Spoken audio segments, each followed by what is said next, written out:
So now 6 we don't cut now. We remain 2.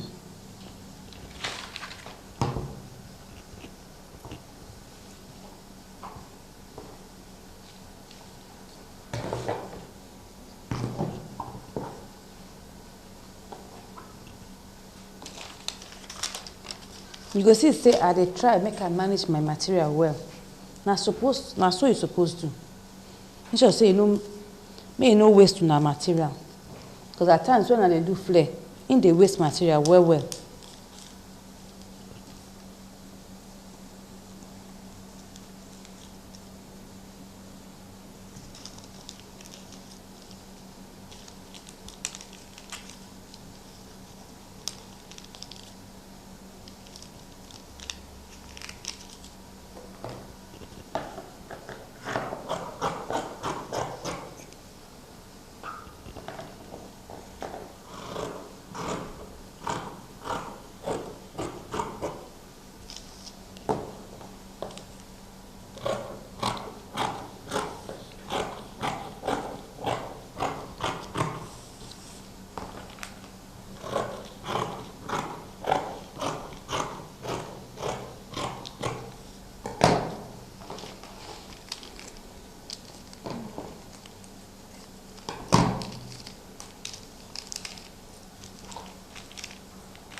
So we don't get all our pieces we won't use now.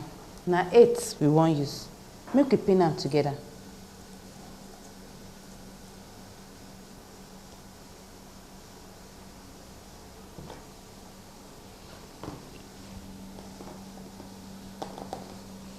So I don't finish the cut all my material now. I'll come take my lining, come cut them. I no say the one that say now so we go come cut our lining. No. It go dey too full, so we will just cut them as simple skirts. And so we go cut them for our lining.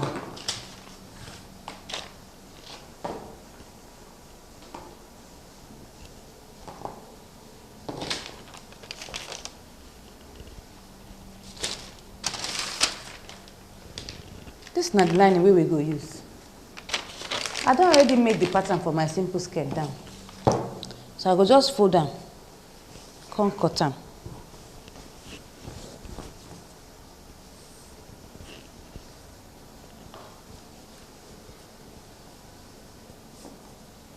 You go make sure say the length of a simple skirt, it will be like 3 or 4 inches or 5 inches less than the length of our skirt we won't use. But if na long skirt una won't make una make sure say the length of the skirt we una won't make for the lining, it no go pass una knee or just for the side where your knee dey. Na so it go be.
Now the zip allowance say they are the cut so.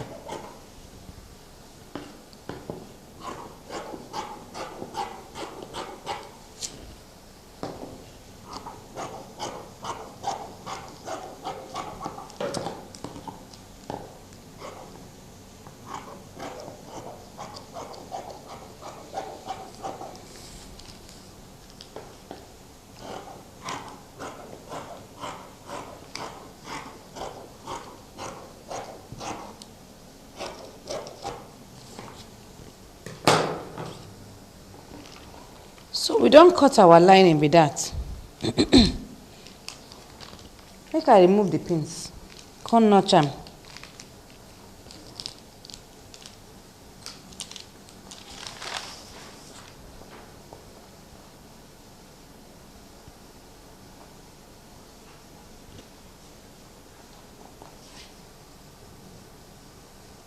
I go notch and make I know the place where the zip allowance go dey. I dey also notch and make I know where I go put the dart. I go comot ½ inch wey dey here. Come put am like that. Now see am so. This na the ½ inch wey we go comot. This na the zip allowance wey we go comot. Come take this end, come notch am. That na where my dart go dey. So we don't cut all the things we go use sew our 8-piece fish skirt. We will now go to the machine, come begin the sew. So we will sew our skirts now. But before we begin the sew, we go take the ones wey dey for front. Remember how we correct them for our 6-piece fish skirts? Now so we go come correct them now. This time, now 3 pieces we go take correct for them. Because you know, so now 4 go dey for front. So the line wey we go correct, now 3 lines we go correct. Make we pin am, come show now how you go do am.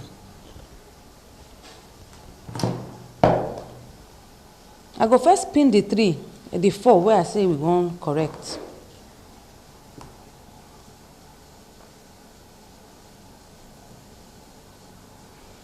If we no correct am, that place, it no go rest well.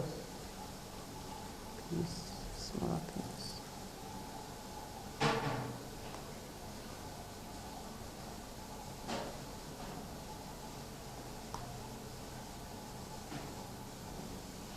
Now from the waist go the break, we go take correct them.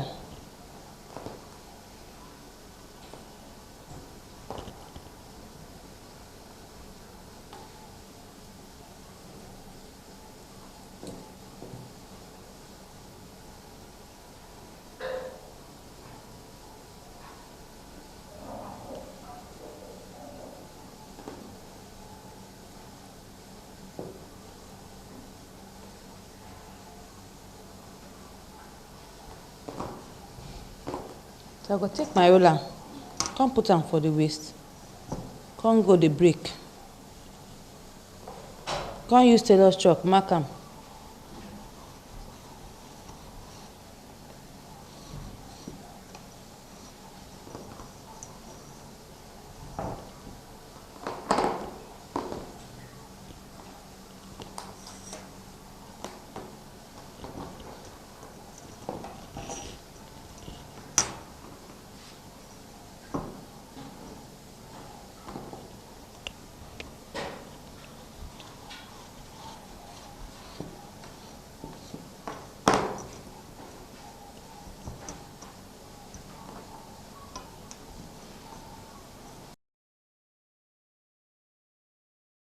But like say this chalk, e no show well.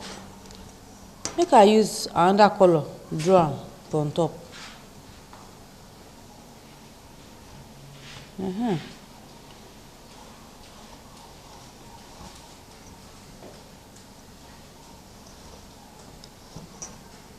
Like I say, e don show now. Make I draw the second one.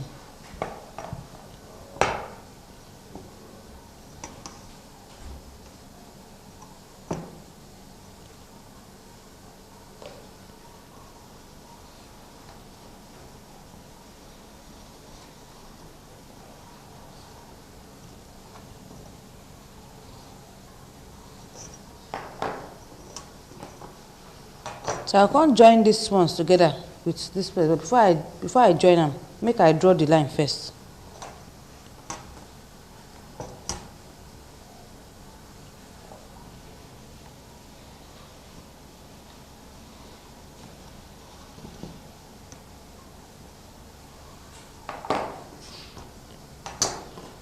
Can't take them, join them.